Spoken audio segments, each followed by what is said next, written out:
post-game show for Warhammer 40k 8th edition Group 5. 2,000 points, Chaos Demons of Nurgle versus Chaos Demons of Tzeentch versus Dark Angels versus Necrons. After 18 individual battle reports, we have finally reached the end of the group, and we have some very interesting results to talk about, along with my final thoughts on each of the 4 individual armies. First and foremost, of course, are the overall records. In last place, we have the Necrons, which had an overall record within the group of 1 win and 8 losses. In third place, and not much better, we have the Dark Angels with an overall record of 3 wins and 6 losses. In second place, we have the Chaos Demons of Tzeentch with an overall record of 5 wins and 4 losses. And finally, in first place, we have the Chaos Demons of Nurgle with a very impressive overall record of 9 wins and 0 losses. So now let's take a quick look at each of the armies individually and break down their overall records.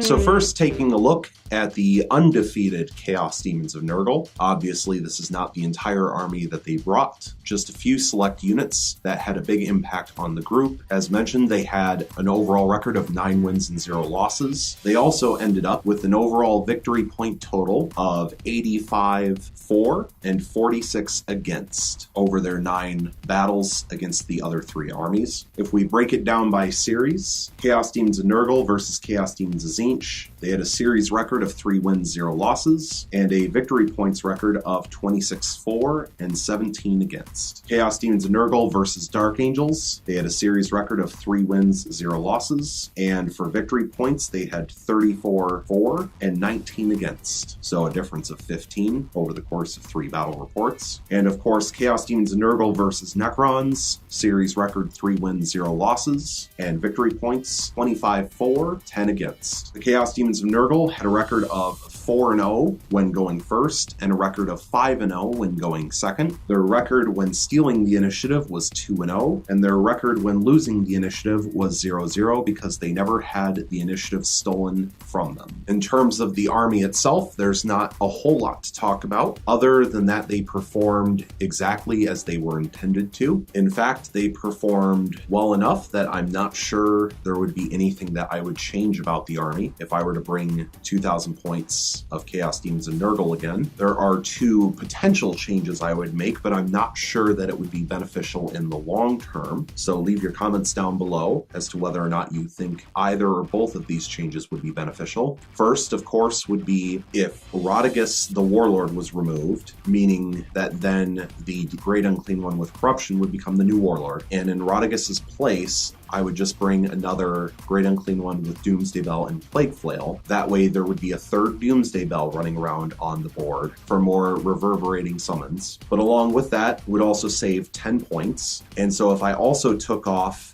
the 2 demonic icons from the 2 Plague Drone squads, that would save 40 points total. And if you take that 40 points, you could take one of the 3 Plague Bearer squads and turn it into 2 squads of 3 Nurgling Swarms, thanks to the 70 points from the Plague Bearers and the 40 points saved from the demonic icons and Rodriguez, which would be more than enough to cover 2 squads of 3 Nurgling Swarms. That way, you could get a 4th troop choice out on the board to help claim objective markers. But I really feel like the demonic icons were worth bringing, so I'm not sure that would be a good idea to take them off because, of course, 1 single Plague Drone costs more than the 2 demonic icons together. And so if a single demonic icon is able to bring back a single Plague Drone over the course of battle, that more than covers the cost of the 2 demonic icons because, of course, you don't have to pay reinforcement points when models are brought back to life, thanks to demonic icons. So if a single Plague Drone gets brought back, that more than covers the cost of the demonic icons, and therefore I feel like they're worth bringing. I'm not sure it'd be worth taking them out. Also, the question would become whether or not Nurgling Swarms, or 2 Nurgling Swarm squads, is as good as a single Plague Bearer squad, because obviously Nurgling Swarms are squishier, they're only toughness 2 instead of toughness 4, and disgustingly resilient only works against damage characteristic of 1. Not even D6 that rolls a 1, just straight up 1s, so it's much easier to kill off Nurgle Nurgling swarms if you can get past the invulns. High damage weapons can remove an entire Nurgling swarm model, whereas Plague Bearers can only be killed one at a time as long as the damage doesn't carry over. And so the Plague Bearers are much more resilient than Nurgling swarms, so I'm not sure it'd be worth having the Nurgling swarms even though you'd get an extra troop choice on the board. Like I said, let me know down below. The second option for a potential change would be to have the battalion detachment of the 2 Demon Princes, the 2 squads of Plague Drones, and the 3 squads of Plague Bearers, having those units come from the Death Guard Codex instead of the Chaos Demons Codex, because all of those units are offered in the Death Guard Codex. Remember that the 3 Great Unclean Ones are in a Supreme Command detachment, which is completely separate from the battalion detachment, and so it would not affect being able to bring Rodigus as a warlord or being able to bring corruption on one of the Great Unclean Ones. The reason for potentially bringing them from the Death Guard Codex is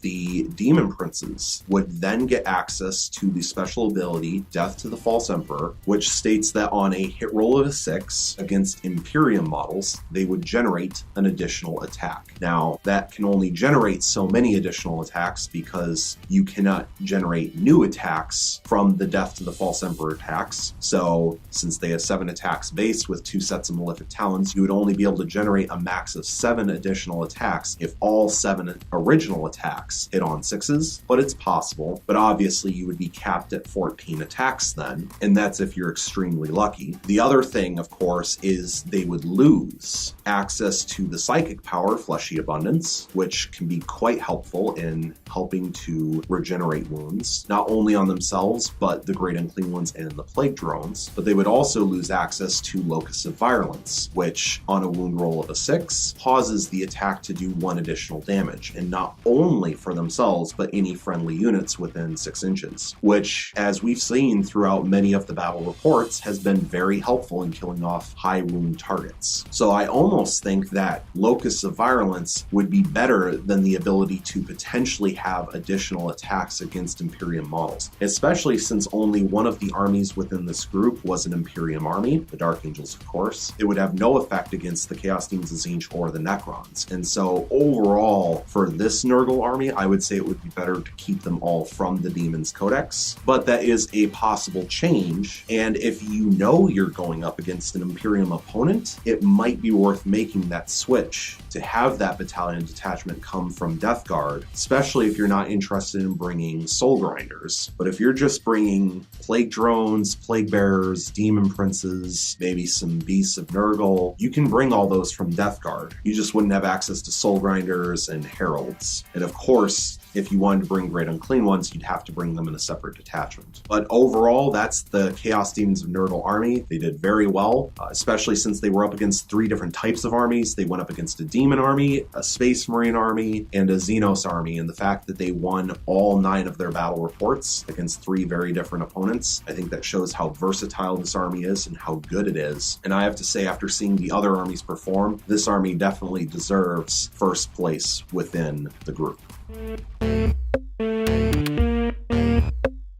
Moving on to the army in second place, the Chaos Demons of Tzeentch. Once again, this is not the entire army that's showing on camera, just in case anyone was wondering. A reminder, of course, that they had an overall record of 5 wins and 4 losses, and they ended up with an overall victory point count of 72 for and 52 against, so a positive difference of 20. When we break down the records by series, Chaos Demons of Tzeentch versus Chaos Demons of Nurgle ended up with a series record of 0 wins and 3 losses. And in terms of victory points, they had 17 for and 26 against, so a difference of -9. Chaos Demons of Tzeentch versus Dark Angels ended up with a series record of 2 wins and 1 loss. And in terms of victory points, the Chaos Demons of Tzeentch had 23 for and 13 against, so a positive difference of 10. And finally, Chaos Demons of Tzeentch versus Necrons, they ended up with a record of 3 wins and 0 losses, with a victory point record of 32 for and 13 against, so a positive difference of 19. Their record when going first was 3 wins, 2 losses, and their record when going second was 2 wins and 2 losses. So pretty even whether they went first or second. Their record when stealing the initiative was 1 win, 0 losses, and their record when losing the initiative was 1 win, 0 loss. So if something happened to the initiative, it meant that Tzeentch won, whether they stole the initiative or had the initiative stolen from them. So what does all of that mean for the Chaos Demons of Tzeentch? Well, the first thing is that really their only issue was the Chaos Demons of Nurgle, especially since they swept the Necrons and they won the series against the Dark Angels. And I'm going to talk about this a little bit more when I get to the Dark Angels, but I'm not sure that the Chaos Demons of Tzeentch even should have lost the game that they did against the Dark Angels, because after that game I discovered that I had been playing the Nephilim Jet Fighters and the Ravenwing Talonmaster incorrectly, and I had been forgetting to subtract 1 from hit rolls after moving with those units when firing their heavy weapons, and of course all of their weapons are heavy, so they should have gotten a lot fewer hits than they had been throughout the group. And I'll talk about that a lot more in the Dark Angels turn, but I will talk a little bit here. In the one game that Tzeentch lost to the Dark Angels, I know that the Nephilim Jet Fighters played a pretty big role in helping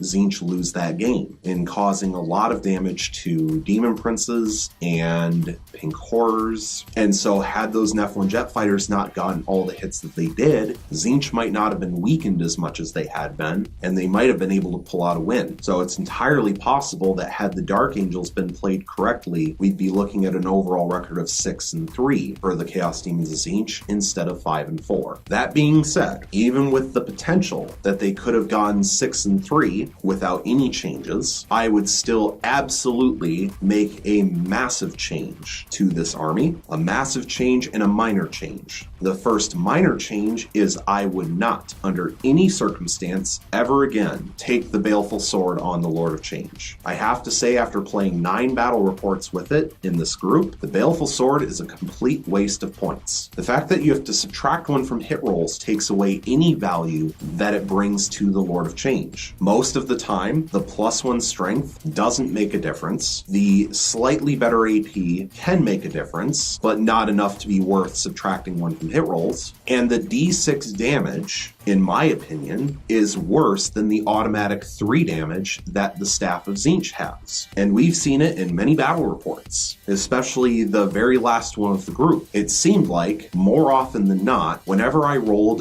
D6 damage or D6 mortal wounds, I rolled a 1, which completely negates the point of having D6. The point of having D6 is to get multiple damage. If I wanted to do just 1 damage at a time, I would have had the Lord of Change attack with no weapon at all and just scratch away at their opponent with their claws or something, or flap their wings at them. I don't know. But the whole point of having D6 damage is to do multiple damage. Now I realize that that comes with the risk of doing only 1 damage every once in a while, but it seems like whenever I roll dice, if there's a chance to roll a 1, I'm going to roll it. I'm going to roll a 1. And so the Staff of Tzeentch, which hits better, most of the time is going to be wounding the same. Every once in a while is going to have the worse AP is going to matter, but more often than not is going to do more damage per strike, is so much better. It's ridiculous. So save your 10 points and don't ever bring the Baleful Sword, because it's not worth it. In fact, I would say for the most part, don't bring any upgrades on your Lord of Change, because the Rod of Sorcery didn't do a whole lot either. The only thing that the Rod of Sorcery did this group was it allowed me to bring the Everstaff as well on the same Lord of Change, which gave +1 to psychic test rolls when rolling for Smite. And that was kind of nice, especially with Smite nerf. But for the most part, the longer range from Rod of Sorcery was never used, because most of the time whenever my Lord of Change was casting Smite, he was within 18 inches anyways, so it didn't make a difference. The only time I would want to bring Rod of Sorcery would be if that Lord of Change was going to sit back on an objective, cast Smite, and then also cast Gaze of Fate or something that doesn't need to be targeted on an enemy unit. But unless you're doing that, there's no point in even bringing the Rod of Sorcery, because Rod of Sorcery doesn't give any benefit to Smite other than increasing its range. So both upgrades to the Lord of Change are a waste of 10 points. So save your points, bring them bare bones, use those points on giving an instrument to your Pink Horrors, or bringing an extra Screamer if you can afford it or something. But there are way better ways to spend 10 points than on a Rod of Sorcery or a Baleful Sword, but especially the Baleful powerful sword. Complete waste of points, in my opinion, in this group. The other change, and the bigger change that I would make, is I would have brought the battalion detachment 100% from the Thousand Suns Codex, and not from the Chaos Demons Codex. With the Chaos Demons of Nurgle is kind of an optional potential change you can make if you knew you were going up against more Imperium units. No, don't even worry about the Imperium units or going up against an Imperium army with this Chaos Demons of Tzeentch army. Don't even worry about that. Take them from the Thousand Suns Codex for two very simple facts. First and foremost, your Pink Horrors and Demon Princes don't have to deal with Smite Nerf then. I don't know why GW decided to do it this way, because it doesn't make any sense to me. But Thousand Suns units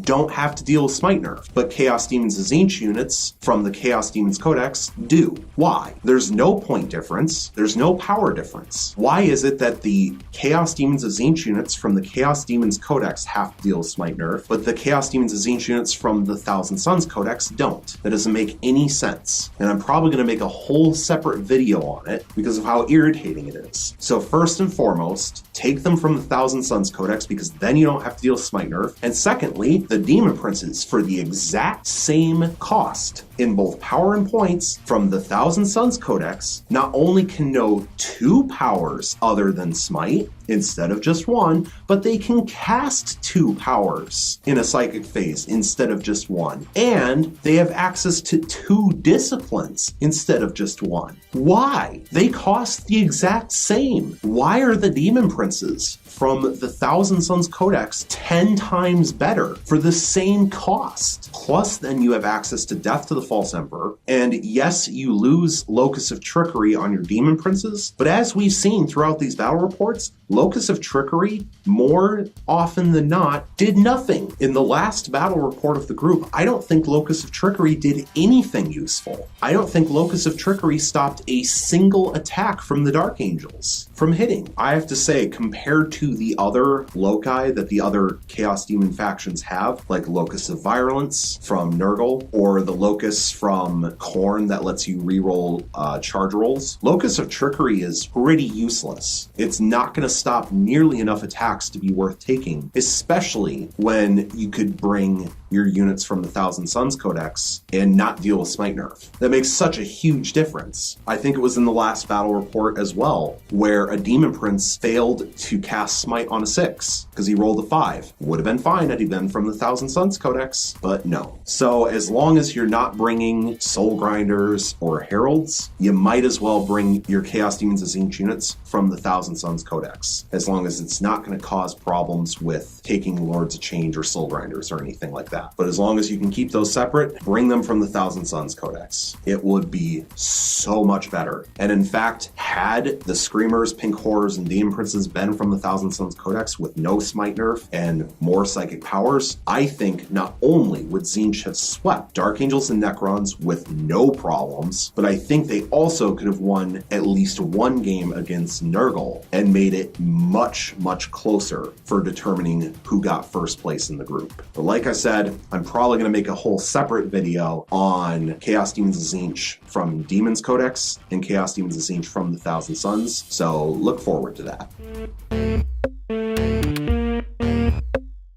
Moving on to the Dark Angels army, and this is actually the entirety of the Dark Angels army on the board. A reminder that they had an overall record of 3 wins and 6 losses, and in terms of victory points, they ended up with an overall victory point score of 44 for and 77 against. So overall, that is a negative difference of 33. When we break down the records by series, Dark Angels versus Chaos Demons of Nurgle ended up with 0 wins and 3 losses, 19 victory points for, and 34 victory points against. Dark Angels versus Chaos Demons of Tzeentch ended up with the series record of 1 win, 2 losses, and 13 victory points for, 23 victory points against. And finally, Dark Angels versus Necrons ended up with a series record of 2 wins and 1 loss, with a victory point record of 12 victory points for and 20 victory points against. And you did hear that correctly. The Dark Angels won that series 2-1, but they ended up with a negative victory point difference of 8, even though they won the series. And that's partially in thanks to tabling the Necrons in one game where they were behind. Their record when going first was 2 wins, 2 losses. Their record when going second was 1 win and 4 losses. So obviously they had a much more difficult time if they went second, which is also reflected when we look at stealing the initiative. Their record when stealing the initiative was 1 win, 0 loss, and their record when losing the initiative was 0 wins and 2 losses. So they benefited from stealing the initiative,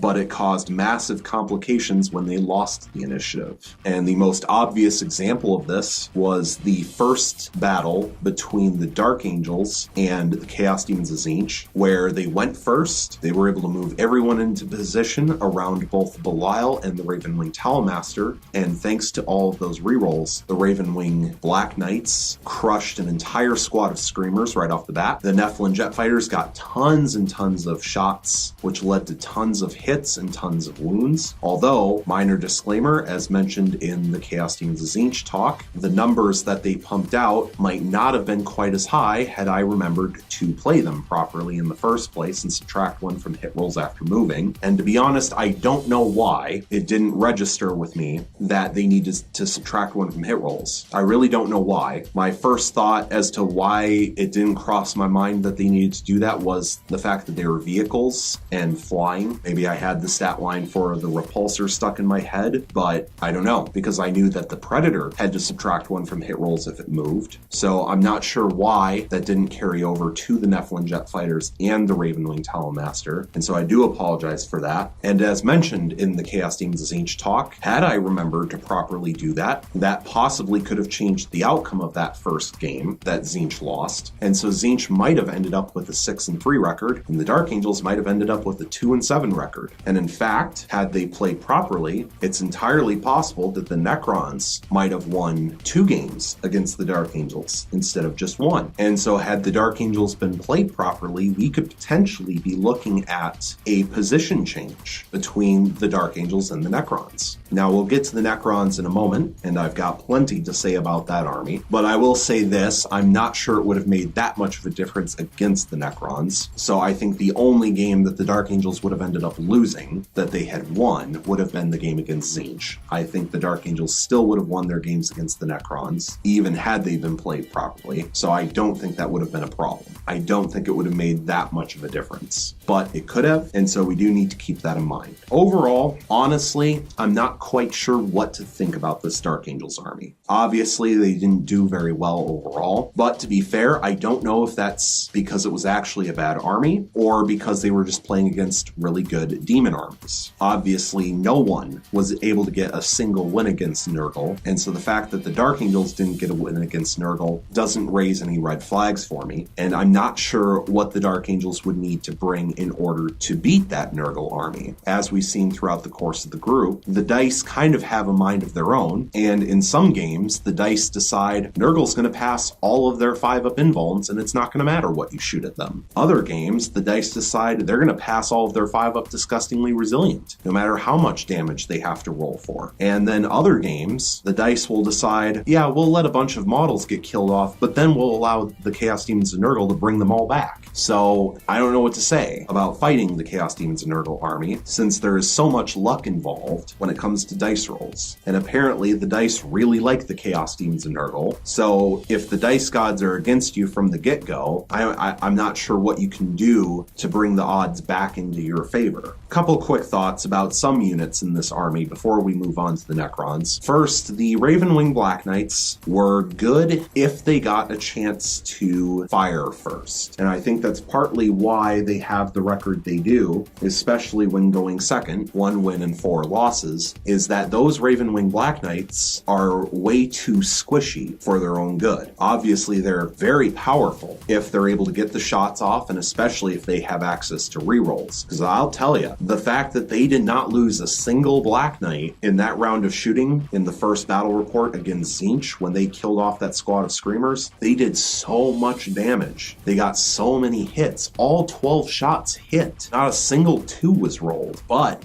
a couple ones were rolled, which luckily got to be re-rolled. But had those ones not been re-rolled, they would have lost 2 bikers, if I'm remembering correctly. And that would have been fewer shots that would have gone into the Screamers. So I don't know if the Black Knights were worth bringing. The problem is I don't think there's anything that you can bring to make them more survivable. I'd have to look through the codex again. But I would say if I was going to bring Ravenwing Black Knights again, I would want to figure out a way to keep them safe. Because if they get a chance to shoot, they can be quite powerful. But if they don't get a chance to shoot, they're a very easy first blood kill point. Because they're only 2 wounds apiece, they have no invuln, they only have 3-up armor saves. Yes, they're toughness 5, but there's plenty of things that can do good damage to toughness 5. And of course, going up against plenty of psychers with lots of smite, mortal wounds don't care about toughness or armor save. And so if you go up against Tzeentch, who ends up rolling multiple 11-ups on smite and doing d6 mortal wounds at a time, that can cause big problems. If the dice cooperate, of course. So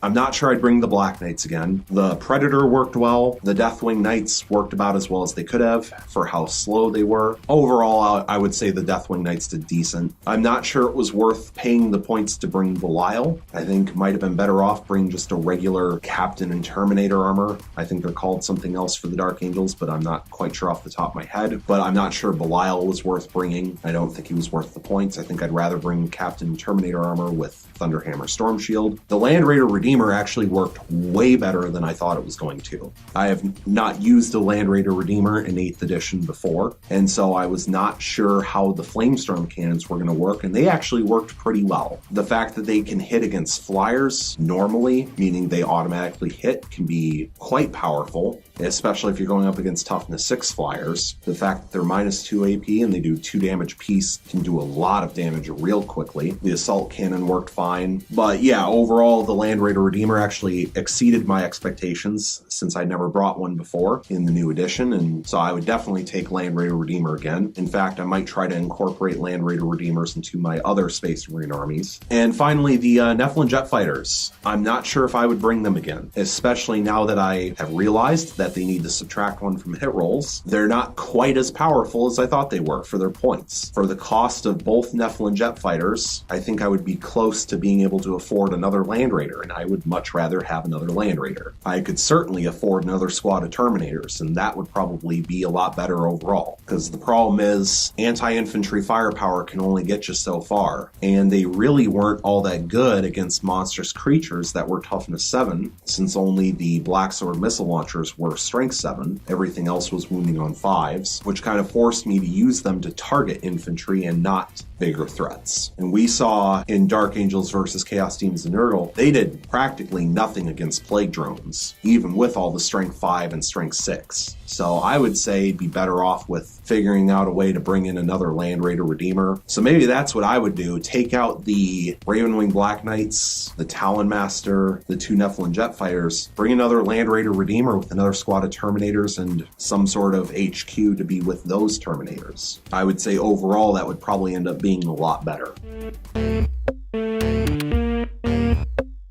Finally, moving on to the Necrons. And once again, obviously, this is not the entire army on the board. Once again, the overall record was 1 win and 8 losses. Their overall victory point score ended up with 43 victory points for and 69 victory points against. When we break down the record by series, Necrons versus Chaos Demons of Nurgle, 0 wins, 3 losses, with a score of 10 victory points for and 25 victory points against. Necrons versus Chaos Demons of Tzeentch, series record was 0 wins, 3 losses, with the record of 13 victory points for and 32 victory points against. And Necrons versus Dark Angels, series record 1 win, 2 losses, with a victory points record of 20 victory points for and 12 victory points against. Their record when going first was 1 win, 4 losses, and their record when going second was 0 wins and 4 losses. Their record when stealing the initiative was 0 wins, 1 loss, loss, and their record when losing the initiative was 0 wins, 2 losses. So the takeaway from that, of course, is that anytime the initiative changed, the Necrons lost. But overall, since they lost all but one of their games anyways, I'm not sure that actually means a whole lot, because in general, this Necron army was pretty awful. At the start of the group, when I originally made this Necron list, I honestly thought it had a real chance to win it all. And unfortunately for the Necrons, they did not perform the way that I thought they were going to perform. First and foremost, the Canoptic Rays are a complete waste of points. Honestly, for what they bring to the table, their point cost should be cut in half, if not more. They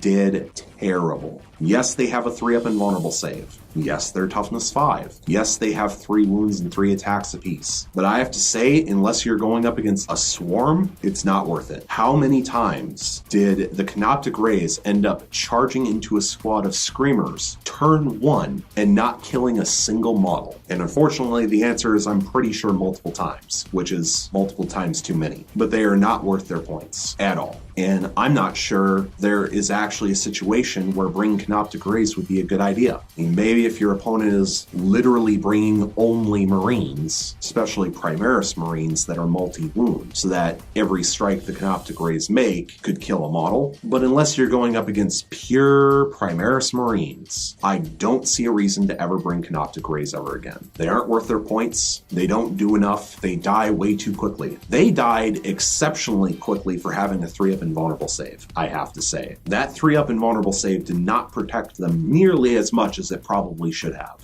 And especially if you're going up against Psychers, don't bring them, because they are a very easy target to throw Smite onto. An expensive, large squad of Canoptic Rays is the perfect target to throw Psychic powers into and cause mortal wounds to. And in general, when it comes to shooting and close combat, or I should say being shot in close combat, because these Canoptic Rays are not equipped with any shooting weapons, they have the same issue that regular Terminators have. If you throw enough shots at them, eventually they'll fail enough armor saves or invulnerable saves to be killed off. The only problem is they're much more expensive than Terminators are, because this squad of 6 Canoptic Rays was 330 points, and that's about 200 points too many. So the Canoptic Rays were absolutely awful. I have to say the Night Size were fairly disappointing, especially considering the fact that they don't have quantum shielding, and so they're actually fairly easy to kill off with powerful shooting attacks. Yes, they have a 3-up armor save, which is better than the Ghost Arcs and Annihilation Barge, but that's it. No invuln, no quantum shielding.